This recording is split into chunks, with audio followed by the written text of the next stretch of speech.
सुप्रभात बच्चों, आज हम आपकी कक्षा 9वीं का ये पाठ है तुम कब जाओगे अतिथि वो पढ़ेंगे, जिसके लेखक हैं शरद जोशी जी। पहले तो लेखक का परिचय पढ़ेंगे।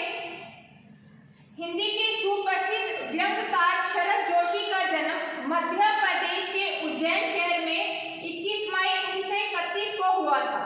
पहले ये सरकारी नौकरी करते थे और परंतु स्वतंत्र लेखन के प्रति तीव्र अभिरुचि के कारण नौकरी छोड़कर इन्होंने लेखन कार्य को आजीविका के रूप में अपना लिया। फिर उन्होंने अपनी सरकारी नौकरी छोड़ दी और ये लेखन कार्य में लग गए। इनकी भाषा सरल, सहज, प्रभावपूर्ण, हास्य परिहास एवं मुहावरों से युक्त है, मुहावरों से बनी हुई है। रचनाएं क्या है इनकी? परिक्रमा, किसी बहाने, मेरी श्रेष्ठ व्यंग्य रचनाएं, दूसरी सतह, जीप पर सवार इलियां आदि हैं। इनकी प्रमुख रचनाएं ये भी हैं और बहुत सारी भी हैं। फिल्म लेखन, इन्होंने फिल्में भी लिखी हैं। क्षितिज, छोटी सी बात, सांझ को आंच नहीं, गोधूली और उत्सव। धारावाहिक भी इन्होंने लिखे हैं जो आप सीरियल देखते हो, जैसो है जिंदगी, विक्रम बेताल, सिंहासन बत्तीसी, वह जनाब, देवी जी, प्याले में तूफान, दाने अनार के, ये दुनिया गजब की। इन्होंने ये बहुत सारे धारावाहिक भी लिखे हैं। इनको बहुत सारे पुरस्कारों से सम्मानित किया गया है। इनको पद्मश्री पुरस्कार मिला है, चकलस पुरस्कार मिला है, काका हाथरसी पुरस्कार इत्यादि से इन्हें सम्मानित किया गया है। और इनकी मृत्यु 5 सितंबर 1991 में मुंबई में हो गई थी। पहले तो तुम कब जाओगे अतिथि, क्योंकि हम लोग हमेशा बोलते हैं अतिथि देवो भव। तो ये तुम कब जाओगे अतिथि जो पाठ उन्होंने लिखा है, उस पाठ में है क्या? ये लेखक का खुद का एक एक्सपीरियंस है या खुद का एक वो है पाठ है ये। तो आप ध्यान से सुनिए, पाठ का परिचय क्या है कि इस व्यंग्य प्रधान लेख में लेखक ने जो हमारे घर में जबरदस्ती मेहमान बनकर आ जाते हैं, वो मेहमानबाजी करवाने वाले एक मित्र के आचरण और व्यवहार की आलोचना करते हुए अतिथि सत्कार के प्रसंग पर करारा व्यंग्य किया है। मेहमान के घर आने पर पति पत्नी ने उनका स्वागत किया।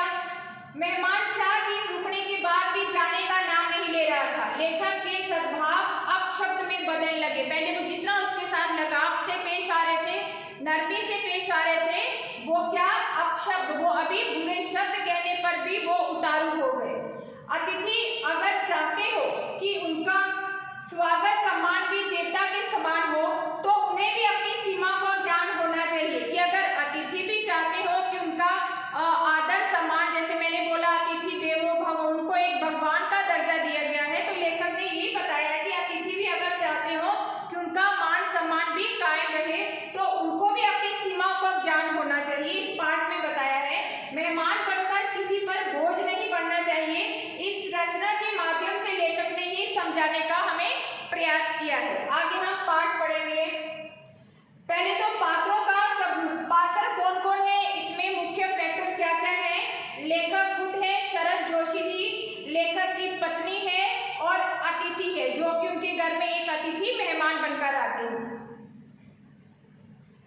अभी हम कहानी पढ़ेंगे। कहानी है क्या?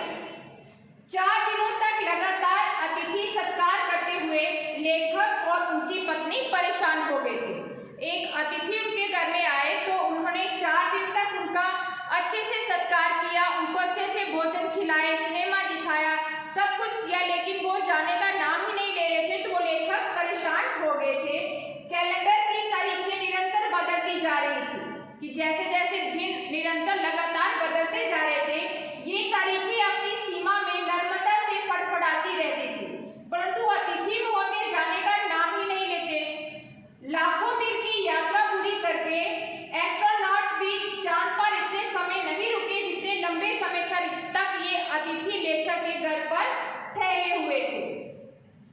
4 दिनों में ही उन्होंने लेखक की आर्थिक सीमा की बेचनी चट्टानों की खुदाई कर ली।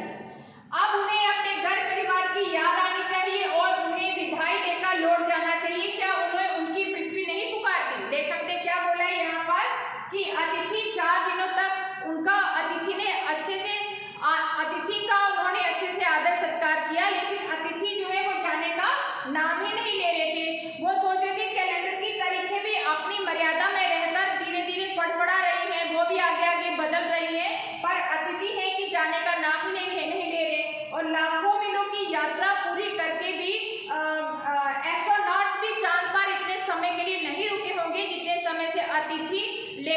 घर पर ठहरे हुए थे।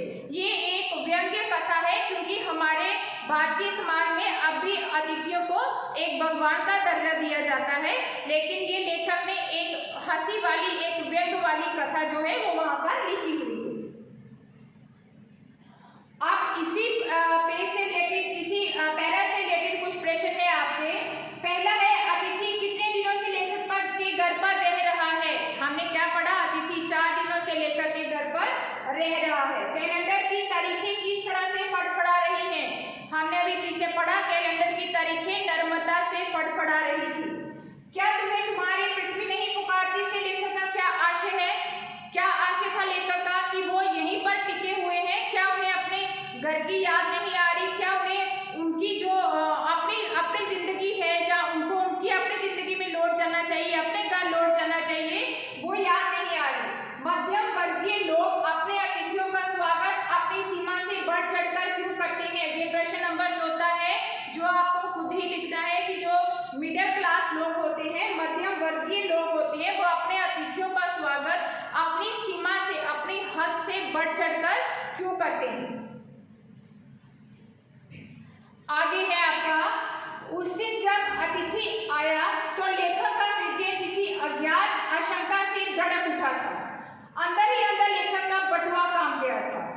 जब अतिथि ने अंदर एंट्री ली, जब अतिथि अंदर आया तो उसने दरवाजा खोला जब लेखक ने, तब लेखक का हृदय एक जो अनजान, एक अज्ञात आशंका थी, कोई एक ऐसी आशंका थी कि हाँ कुछ तो होने वाला है, ये अतिथि काफी देर यहाँ रुकने वाला है, उस आशंका से उसका मन जो है वो कांप उठा था और अंदर ही अंदर उसका बटुआ भी कांप उठा था। उसका बटुआ ऐसे कांपा था कि अब ये अतिथि आ तो गए हैं, अब हमारा खर्चा भी बहुत ज्यादा होगा। तो इस तरह से अंदर ही अंदर लेखक का बटुआ भी कांप गया था।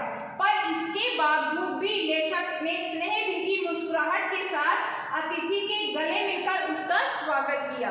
ये सोचते हुए भी लेखक ने अपनी स्नेह भीगी मुस्कुराहट के साथ अतिथि को गले लगाया, उसका स्वागत किया और लेखक की पत्नी ने भी उनको सादर नमस्ते की थी।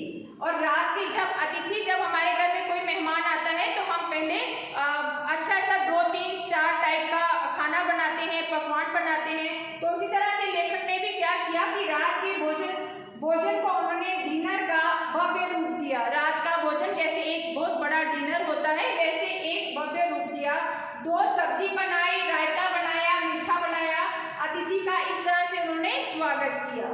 दूसरे दिन दोपहर के भोजन को लंच का रूप दिया। दूसरे दिन एक बहुत शानदार, बहुत बढ़िया लंच अतिथि को करवाया, क्योंकि उनको एक कामना थी, मन में एक इच्छा थी कि हाँ ये हम अच्छे से इनका स्वागत करते हैं, अतिथि 2 दिन के बाद तो चले ही जाएंगे। रात को उन्होंने सिनेमा दिखाने भी ले गए। लेखक के सत्कार का वो आखिरी शोर आ चुका था। आखिरी हद पर वो लेखक जो है अभी डगमगा गया था कि 4 दिनों से अतिथि यहीं पर है और जाने का नाम ही नहीं कर रहे। लेखक सोच रहा था कि अब अतिथि की भावभीनी विदाई का वह भीगा हुआ क्षण आ जाएगा जब हम अतिथि को स्टेशन तक छोड़ने जाएंगे, पर अतिथि नहीं गया। लेखक मन ही मन कामना करते हैं कि अभी तो वह क्षण आ जाना चाहिए, लेखक का एक इमोशनली, एक भावभीनी वो क्षण आ जाना चाहिए कि जब मैं और मेरी पत्नी जब अतिथि को स्टेशन तक छोड़ने जाएंगे। लेकिन 4 दिन हो गए, अतिथि अभी भी वहीं पर टिके हुए हैं। इसके कुछ प्रश्न है आपके। पहला है, अंदर ही अंदर लेखक का बटुआ क्यों कांप गया था? ये आप खुद से लिखोगे। पति पत्नी ने मेहमान का स्वागत कैसे किया? जो मैंने अभी पढ़ाया वो आप लिखोगे। रात के डिनर में क्या क्या बनाया गया? वो भी हमने अभी पीछे पढ़ा। दोपहर के भोजन को कौन सी गरिमा प्रदान की गई? लंच की, वो हमने अभी पढ़ा, वो आप लिखोगे। लेखक अतिथि को कैसी विदाई देना चाहता था? ठीक है, तो ये वीडियो आधा है, आधा वीडियो मैं आपको आगे सेंड करूंगी। धन्यवाद।